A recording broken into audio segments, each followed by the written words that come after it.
ஸ்ரீராமகிருஷ்ணரின் மறைவு. ஆகஸ்ட் 15ஆம் நாள்.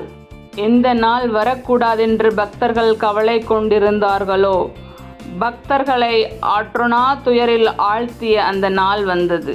அன்று ஞாயிற்றுக்கிழமை. ஸ்ரீராமகிருஷ்ணரின் நோய் இதுவரை இல்லாத அளவு மிகவும் பயங்கரமாக இருந்தது. அவரது நாடி ஒழுங்கற்று துடித்தது. அதுல் என்ற பக்தர் அவரது நாடியை பார்த்து அவரது உடல்நிலை மோசமாகிவிட்டதை அறிந்தார்.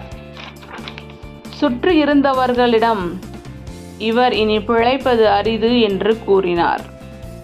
சூரியன் மறைவதற்கு சிறிது நேரம் இருந்தது. ஸ்ரீராமகிருஷ்ணரால் சீராக மூச்சு விட முடியவில்லை. மூச்சு இழுக்க ஆரம்பித்தது. பக்தர்கள் தேம்பி தேம்பி அழத் தொடங்கினர். தங்கள் வாழ்வில் இதுவரை எந்த ஒளி இன்பத்தை நிறைத்து வந்ததோ அது அணைந்து விடப் போகிறது என்பதை உணர்ந்த எல்லோரும் அவரை சூழ்ந்து கொண்டனர். சிறிது நேரத்திற்கு பிறகு ஸ்ரீராமகிருஷ்ணர் தமக்கு பசிப்பதாக கூறினார். நீராகாரம் கொடுக்கப்பட்டது. அவரால் விழுங்க முடியவில்லை. மிகவும் சிரமப்பட்டு சிறிது குடித்தார். வாயை கழுவி மெல்ல அவரை படுக்க வைத்தனர். 2 கால்களையும் நீட்டி தலையணையின் மீது வைத்தனர். 2 பேர் விசிறினர். படுத்து கொண்டிருந்தவர் சிறிது நேரத்திற்கு பின் திடீரென்று சமாதியில் மூழ்கினார். உடம்பு அசைவற்று சிலை போல் ஆகியது. மூச்சு நின்றது.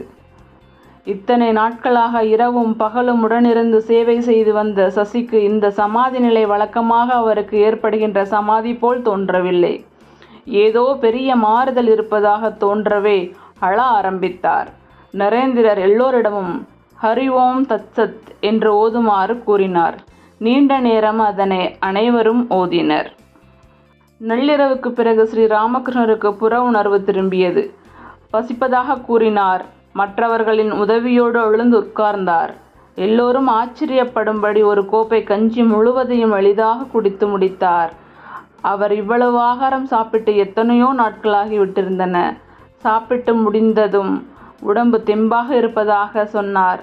ஸ்ரீராமகிருஷ்ணர் தூங்குவது நல்லது என்று நரேந்திரர் கூறினார். இரவு 1:02 கட்டிலில் படுத்திருந்த ஸ்ரீராமகிருஷ்ணரின் உடம்பில் திடீரென்று பரவச உணர்ச்சி பாய்ந்தது. அது இத்தனை காலமாக அவர் அனுபவித்த சாதாரண சமாதி அல்ல, மகா சமாதி. அன்னை காளியின் மடியில் அவளது அருமை செல்வன் என்றென்றைக்குமாக துயில் கொண்ட ஆழ்ந்த சமாதி. இந்த சமாதிக்கு பிறகு அவரது உயிர் உடலுக்குள் திரும்பவே இல்லை.